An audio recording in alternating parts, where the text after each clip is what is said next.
ग्राम संगठन में कौन कौन सा फंड होता है या कौन कौन सा फंड मिलता है, इसी के बारे में इस वीडियो में आप सभी के साथ जानकारी शेयर करने वाले हैं। कौन कौन से फंड मिलते हैं, कितने मिलते हैं, किस काम के लिए मिलते हैं, आइए जानते हैं वीडियो में जानकारी। सबसे पहला फंड है RF यानी रिवॉल्विंग फंड। यह फंड सरकार की तरफ से समूह को दिया जाता है यानी ग्राम संगठन में। आमतौर पर 10 से 15 हज़ार तक समूह को मिलता है। इसका उपयोग समूह के अंदर छोटे छोटे लोन देने के लिए किया जाता है। यह पैसा वापस समूह के खाते में घूमता रहता है। ठीक है। इसके अलावा CIF फंड की बात करें, कम्युनिटी इन्वेस्टमेंट फंड, यह बड़ा फंड होता है, ग्राम संगठन के माध्यम से दिया जाता है और राशि 1 लाख से 5 लाख तक या उससे अधिक भी हो सकती है। अलग अलग राज्यों में अलग अलग नियम है। ठीक है। सबसे पहला जो फंड समूह में आता है वो लगभग 10 से 15 हज़ार रुपये का फंड रिवॉल्विंग फंड आता है। फिर 1,10,000 भी आता है इसमें। ठीक है। यानी 1 लाख से ऊपर ही आता है CIF फंड। ठीक है। इसका उपयोग व्यवसाय, पशुपालन, दुकान, खेती आदि के लिए लोन में होता है CIF फंड का काम। और इसमें जो है अलग अलग राज्यों में अलग अलग नियम है। कहीं 1,10,000 आता है, कहीं 2 लाख आता है, कहीं 50,000 आता है।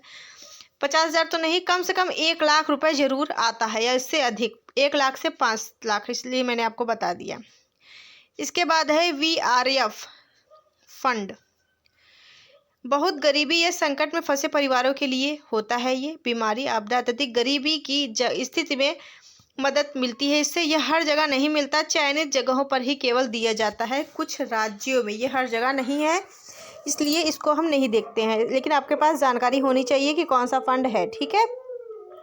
इसके अलावा बैंक लोन मिलता है, बैंक क्रेडिट लिंकेज, यह सबसे बड़ा फंड माना जाता है। बैंक द्वारा दिया जाता है। 50,000 से 3 लाख या उससे अधिक भी मिल सकता है। समय पर भुगतान करने पर आगे और बड़ा लोन आपको मिल सकता है आसानी से। इसके अलावा इंटरेस्ट की बात करें यानी कि ब्याज अनुदान की बात करें, अगर समूह समय पर लोन चुकाता है तो सरकार ब्याज में राहत देती है। कुछ राज्यों में 7% से कम प्रभावी ब्याज हो जाता है। अब जैसे कि बैंक से अगर कोई लोन रहता है, उसको अगर आप नहीं जमा करेंगे तब तो उसमें आपको दिक्कत होती है। 7 से 10% जमा करना पड़ता है ब्याज। और समूह से रहेगा, सरकार फंड दे रही है तो वो पैसा आपको 1-2% ही देना पड़ता है ब्याज। ठीक है। यह आपको ग्राम संगठन में कोई भी बचत नहीं जमा करना होता है, समूह में ही केवल बचत जमा होता है। ग्राम संगठन में कोई भी किसी भी प्रकार का बचत नहीं जमा करना होता है, बस बैठक होती है इसमें महीने में 2 बार कम से कम, या महीने में 1 बार, कहीं कहीं हो सकता है। हमारे इधर महीने में 2 बार है, यानी कि 15 दिन में 1 बार। और इसमें 1 रुपये भी नहीं जमा करना होता है। और इसके अलावा जो सरकार पैसा देती है, फंड वगैरह जारी करती है, इसमें ग्राम संगठन से समूह की बहनें उद्योग शुरू कर सकती हैं, रोजगार शुरू कर सकती हैं। पैसा ज़्यादा मिलता है तो बड़ा उद्योग लगा सकती हैं। ठीक है। तो ये सब चीज़ें हैं। बाकी की अपडेट आगे की वीडियो में शेयर करते रहेंगे। अगर कोई भी जानकारी चाहिए तो कमेंट करिएगा, वीडियो को शेयर करें। Thank you.